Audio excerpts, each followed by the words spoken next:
नमस्कार दोस्तों। मैं तो अच्छा ही हूँ, उम्मीद करता हूँ आप भी अच्छे होंगे। काफ़ी दिनों से आपने मेरा ट्रेलर भी देखा होगा। उस ट्रेलर में मैंने बताया था कि मैं तुलसी के अननोन फैक्ट के बारे में एक वीडियो बनाने की कोशिश करूँगा, आपको पूरा इन्फॉर्मेशन देने की कोशिश करूँगा। बट वो वीडियो बना नहीं पाया, पता नहीं क्या रीज़न रहा, क्यों नहीं बना पाया। बट रीज़न जो था बिल्कुल जेन्युइन था। तो मैंने सोचा पहले उसी टॉपिक पे एक वीडियो बना लूँ, क्योंकि जब मैं गया वहाँ तो मुझे जो एक्सपीरियंस मिला वो एक्सपीरियंस मैं आपके साथ भी शेयर करना चाहूँगा थोड़ा सा, कि मुझे एक्चुअल में वहाँ से एक्सपीरियंस क्या मिला जहाँ मैं गया था। फ्राइडे को मैं गया था वैक्सीनेशन कराने। जब मैं वहाँ वैक्सीनेशन कराने गया तो मुझे कई ऐसे एक्सपीरियंस मिले जो मुझे लगा कि ये वो मेरे अपने पर्सनल एक्सपीरियंस थे। तो मुझे लगा वो एक्सपीरियंस मुझे आपसे शेयर करना चाहिए, क्योंकि अगर वो एक्सपीरियंस आपके पास भी होगा तो शायद हो सकता है जो थोड़ी बहुत मुझे प्रॉब्लम्स आई में से भी हो सकता है आप लोगों को, और जो भी हमारे व्यूवर्स हैं या जो भी इस वीडियो को देखेंगे शायद उनको भी वो सारी दिक्कतें ना आए। तो सबसे पहला तो हमारा कन्फ्यूज़न जो है वो यही रहता है कि जो वैक्सीनेशन है वो हमें लगवानी है या नहीं लगवानी है। ये मेरी हम्बल और मोस्टली हम्बल रिक्वेस्ट है आपसे। सबसे पहली चीज़ तो आप बिल्कुल इसको कैजुअल ना लें। अगर आपको कोरोना की तीसरी लहर से बचना है तो प्लीज़ वैक्सीनेशन करवाएं, एज़ सून एज़ पॉसिबल करवाएं, और जैसे भी हो सके वैसे करवाएं, क्योंकि वैक्सीनेशन ही एक ऐसा मात्र साधन है जिससे हम जो है कोरोना से बच सकते हैं। और आप सबको मालूम होगा कि कोरोना से बचने के लिए जो है करंट की सिचुएशंस जो हैं वो बिल्कुल भी अच्छी नहीं है। ये 1 डेढ़ महीने जो लॉकडाउन रहा, और अगर तीसरी लहर आई तो उस वक्त भी लॉकडाउन रहेगा, और उस लॉकडाउन में इस तरह की चीज़ें होना अच्छी बात नहीं है। और कोरोना का जो है एकमात्र इलाज वैक्सीनेशन ही है। तो मैं आपसे फिर से एक बार हम्बल रिक्वेस्ट करूँगा कि अगर आपके पास वो फैसिलिटीज़ हैं, अगर आप रजिस्ट्रेशन कर सकते हैं, मैं नीचे वो लिंक दोबारा दे दूँगा कि आप जो है मैंने ही उस पर वीडियो बनाई थी कि आप आरोग्य सेतु ऐप से कैसे अपना रजिस्ट्रेशन करा सकते हैं और वैक्सीनेशन करा सकते हैं। प्लीज़ उस वीडियो को देखिएगा और उसे समझने की कोशिश कीजिएगा कि वैक्सीनेशन कितना इम्पॉर्टेंट है।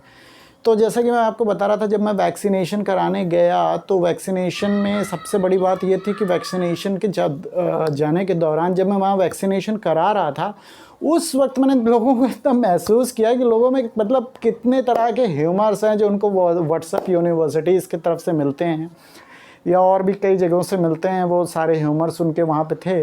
वो ह्यूमर्स कैसे थे ये मतलब जब हम वैक्सीनेशन कराने वाले थे तो वैक्सीनेशन करा के जो डॉक्टर्स थे उन्होंने हमें प्रिस्क्राइब किया कि आप आधे घंटे बैठ जाइए। तो मैंने डॉक्टर से पूछा हम आधे घंटे क्यों बैठ जाएं? तो उन्होंने मुझे बोला कि आधे घंटे बैठने की वजह से आपको ऐसा होगा कि जैसे ही आप आधे घंटे बैठोगे तो हम आपके अंदर जो भी अगर कोई साइड इफ़ेक्ट्स आ रहे हैं तो उसको चेक कर लेंगे। तो मैंने कहा okay, that is not a big issue, I will sit there. मैं तो बैठ गया।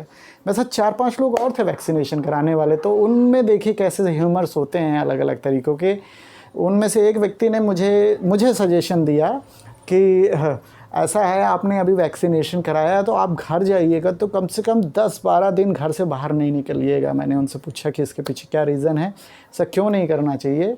तो उन्होंने मुझे बताया कि ऐसा इसलिए नहीं करना है आपको क्योंकि जैसे ही आप वैक्सीनेशन कराने जाओगे तो आपके शरीर की इम्यूनिटी पावर कम हो जाएगी, और इम्यूनिटी पावर कम होने की वजह से कोरोना आप पे और तेज़ी से अटैक करेगा। तो इसलिए आपको वो अभी 10-12 दिन जो है घर से निकलने की ज़रूरत नहीं है।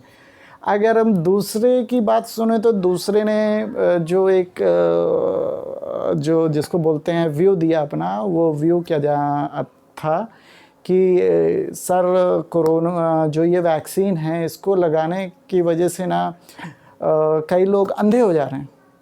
अब आप बिलीव करेंगे कुछ लोग हमारे हिंदुस्तान में ऐसे भी हैं जो वैक्सीनेशन को इतना बड़ा मोटिव बना रहे हैं। मतलब अगर सोचिए कि एक लखनऊ जैसी सिटी में, एक छोटे से सिटी में, एक छोटे से कस्बे में जो है इतने लोग हैं, तो पूरे हिंदुस्तान में कितने ऐसे लोग होंगे जो वैक्सीनेशन के लिए मना कर रहे होंगे। पर मैं अपना पर्सनल एक्सपीरियंस आज आपको देना चाहूँगा। मैंने कोविशील्ड की पहली डोज़ लगाई, और कोविशील्ड की पहली डोज़ लगाने के बाद जो मुझे सबसे माइल्ड सिस्टम आए हैं, वो माइल्ड सिस्टम पहला सिस्टम था, मुझे रात में हाई फीवर आया था, साथ में मुझे जो है हल्का बुखार भी हुआ था। तो मुझे तो कुछ इस चीज़ का अंदेशा नहीं था कि मुझे कुछ ऐसा होगा, तो इसलिए मैंने रात को कोई मेडिसिन नहीं ली और नेक्स्ट डे भी मुझे बुखार आया। बट मुझे किसी भी तरह की कोई भी कमज़ोरी, किसी भी तरह का कोई और साइड इफ़ेक्ट या किसी भी तरह की और कोई चीज़ नहीं रही। और मेरे मन में इतना अच्छा फ़ील हो रहा है कि मैंने अगर वैक्सीनेशन ली है तो कम से कम मैं अपनी सोसाइटी के लिए प्राउड फील करता हूँ कि मैंने वैक्सीनेशन लेके कम से कम अपना कर्तव्य तो पूरा किया ही है। तो मैं आपसे फिर से एक बार हाथ जोड़ के हम्बल रिक्वेस्ट करना चाहूँगा कि वैक्सीनेशन ज़रूर लें और किसी भी तरह के व्हाट्सअप ह्यूमर्स, व्हाट्सअप यूनिवर्सिटीज़ या किसी भी तरह के फेसबुक्स पे जो आजकल तरह तरह के वीडियोज़ आते हैं उन पे अपना टाइम वेस्ट मत करिए प्लीज़, क्योंकि वैक्सीनेशन जो है वो सबसे इम्पॉर्टेंट है। और हमारे लाइफ में वैक्सीनेशन वो आपको सारी चीज़ें देगा।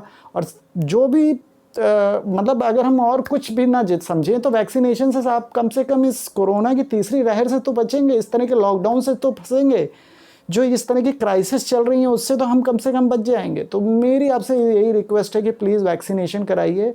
और मैंने जो अभी 3 दिनों का एक्सपीरियंस लिया वो मैं आपसे शेयर करना चाह रहा था, इसलिए थोड़ा सा मैं बीमार मतलब हाई फीवर में भी था, लास्ट नाइट भी था, और उसके मतलब अभी तो मुझे 2 ही और आया। मैं उसके बाद मैंने अपने कुछ फ्रेंड से भी इसके बारे में कंसल्ट किया जो यहाँ के पीजीआई हॉस्पिटल में डॉक्टर हैं, तो उन्होंने मुझे बताया कि ये माइल्ड सिम्टम्स हैं जो आते ही आते हैं, वो हर बंदे को आते हैं। अगर आप कोविशील्ड लोगे तो आते हैं और कोवैक्सीन लेते हैं तो नहीं आते हैं। अभी हाल फिलहाल इंडिया में जो है कोवैक्सीन और कोविशील्ड जो हैं वो 2 तरह की वैक्सीन उपलब्ध हैं।